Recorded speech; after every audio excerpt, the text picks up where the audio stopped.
অর্ণব খুশিকে বলে ফুলের তোড়া আসলে সে পাখি আর অরণ্য দুইজনের জন্য এনেছে।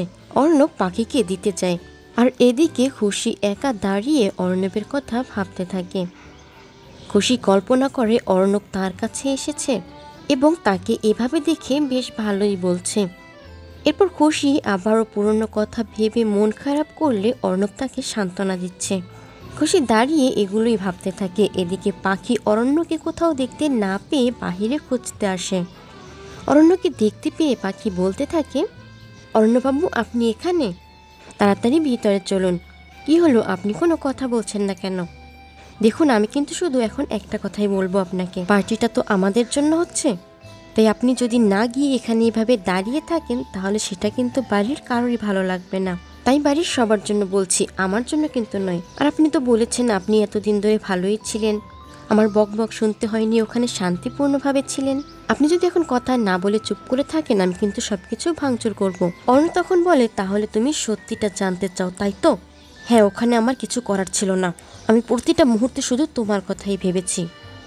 আর আমাদের মাঝে আর কেউ আসুক নতুন করে, আমি সেটা কিছুতেই মেনে নিতে পারবো না।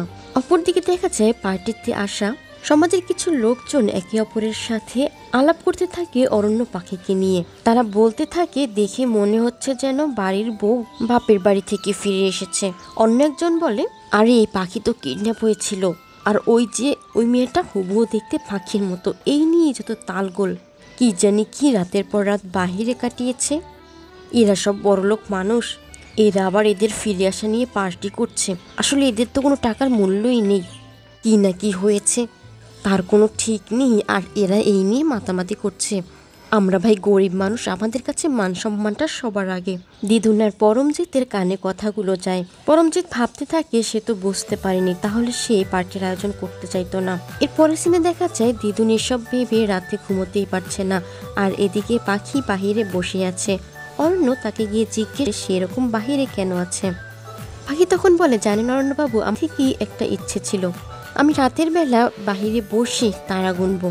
এই রানী ভবনে আসার পর আমার এটাই মনে হতো, আমি একদিন রাতে আপনার পাশে বসে আকাশের তারাগুলো গুনব, আবার তারাগুলো মেঘে ঢেকে যাবে, একটু পরে আবার সরে যাবে, আবার গুনব। দিদুন ওদের কথার আওয়াজ পেয়ে বাইরে তাকিয়ে ওদের কথাগুলো শুনতে থাকে। এদিকে অরণ্য বলে, পাখি, তুমি এসব কি বলছো? এগুলো একটু বেশি ফিল্মি হয়ে গেল না? কি বাইরে বসে তারা গোনা, এটা তো রিয়েল লাইফ ফিল্ম নয়। পাখি তখন বলে, হ্যাঁ আমি জানি তো, আপনি তো এরকমটাই বলবেন। আপনার ইচ্ছে হয় আপনি যান, আমি এখানেই থাকবো। অনেক তখন বলে, হ্যাঁ এটা তুমি ঠিকই বলেছ, আমি গিয়ে ঘুমোই, আর তুমি এখানে বসে তারা গোনো। এই বলি অরণ্য চলে যায়। এদিকে পাখি একা বসে ভাবতে থাকে, বলে চলেও গেল। ঠিক আছে, আমি একাই এই রাতটা উপভোগ করি। কিন্তু একটু পরেই অরণ্য সেখানে এসে পড়ে। অরণ্য এসে বলতে থাকে, হ্যাঁ তুমি ঠিকই বলেছ, তুমি আর তোমার এই তারাগুলোর সাথে কিন্তু কিছু একটা মিসিং রয়েছে। পাখি কি জিজ্ঞেস করলে অরণ্য তখন তাকে মস্কিউটো বাম দিয়ে বলে, এটা এটা কিন্তু খুব দরকার। এটা পাখির হাতে ধরিয়ে দিয়ে অরণ্য রুমে চলে যায়। এদিকে দিদুন কিছুতেই ঘুমোতে পারছিল না সেই কথাগুলো ভেবে। অপরদিকে পাখি একা বসে ভাবতে থাকে, উনি তো আমার অনুভূতির কোনো দামই দিল না। পাখি অরণ্যের সাথে কাটানো 15 দিনের স্মৃতিগুলো ভাবতে থাকে। এর পরের সিনে দেখা যায় পাখি অর্ককে জিজ্ঞেস করে তাকে সে স্যান্ডউইচ দিবে নাকি লুচি আলুর দম। অর্ক তখন পাখির প্রশংসা করে বলে, অনেক দিন হলো পাখি রাতের লুচি খায় না, তাই সে লুচি আর আলুর দমই নেবে। এরপর খুশি পাখির প্রশংসা করে বলে, পাখি কত সহজে কত সুন্দরভাবে সবকিছু একার হাতে সামলায়, সবার কত খেয়াল রাখে। খুশি তো একা সেটা কখনোই পারতো না। অনু তখন পাখির প্রশংসা করে বলে, হ্যাঁ এসব কিছু পাখির পক্ষে সম্ভব। ও একাই সবার পছন্দ মতো সব দিকটা সামলাতে পারে, আর এই জন্য দিদুন ওকে একটু বেশিই ভালোবাসে। কি ঠিক বলেছি তো দিদুন? রানীবালা কোনো কথা না বলে চুপচাপ এসে বসে পড়ে। পাখি তাকে জিজ্ঞেস করে কি খাবে, কিন্তু রানীবালা বলে সে কিছু খাবে না, তার গলা দিয়ে কোনো খাবার নামবে না। তাকে সবাই জিজ্ঞেস করে কি হয়েছে, তখন সে বলে পাখি এতদিন ধরে বাহিরে ছিল, এমনকি রাতের বেলাও তাকে থাকতে হয়েছে, এতদিন পরে এসেছে, কোনো সমস্যা যে হয়নি তার তো কোনো গ্যারান্টি নেই, আর এরই মধ্যে শেষ হয়ে যায়।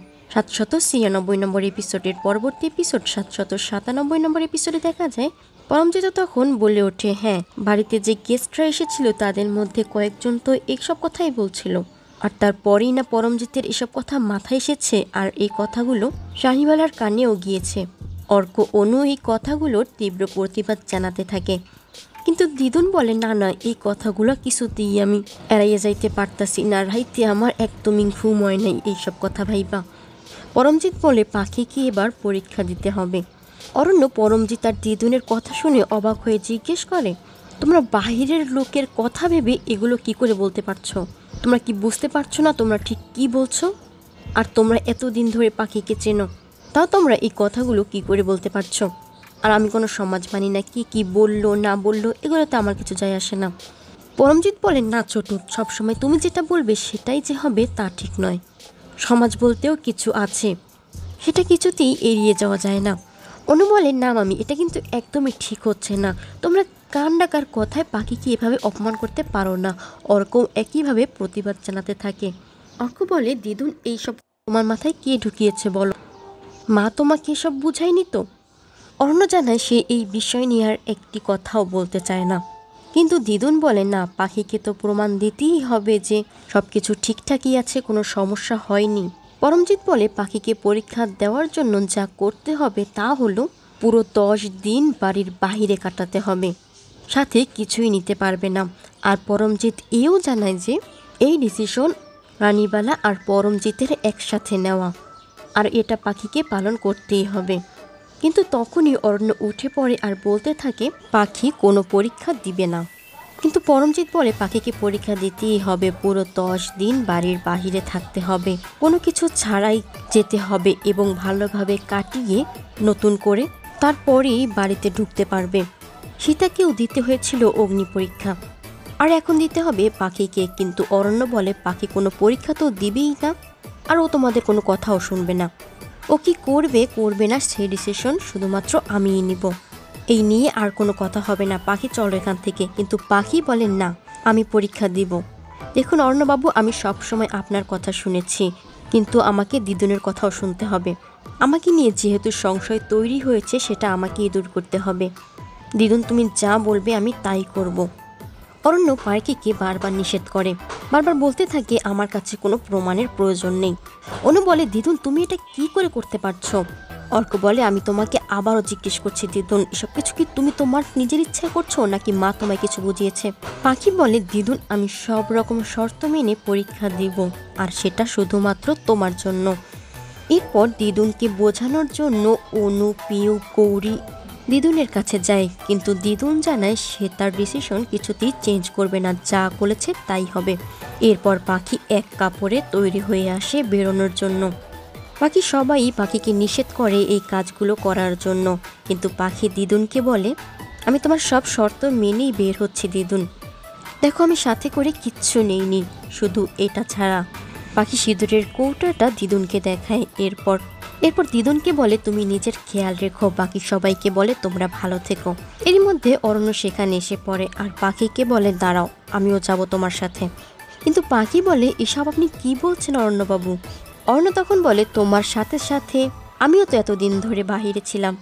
তুমি যতদিন ধরে বাহিরে ছিলে আমিও তো ঠিক ততদিনই, ইনফ্যাক্ট তোমার চেয়ে কয়েক ঘন্টা বেশি বাহিরে কাটিয়েছি। তাহলে তো আমারও পরীক্ষা নেওয়া উচিত, আমাকেও তো নিজেকে প্রমাণ করা উচিত যে না আমি ঠিক আছি। পাখি তখন অরণ্যকে বলে, না না অরণ্যবাবু, আপনি এটা কিছুতেই করবেন না। আমি যেখানে যাচ্ছি সেখানে আপনি কিছুতেই থাকতে পারবেন না, ওখানে থাকতে আপনার অনেক কষ্ট হতে পারে। কিন্তু অরণ্য বলে, তুমি যদি থাকতে পারো তাহলে আমিও থাকতে পারবো। কি হবে এরপর দেখতে হলে অবশ্যই চ্যানেলটি সাবস্ক্রাইব করে রাখুন, ভিডিওতে লাইক কমেন্ট করতে ভুলবেন না। সকলকে অসংখ্য ধন্যবাদ।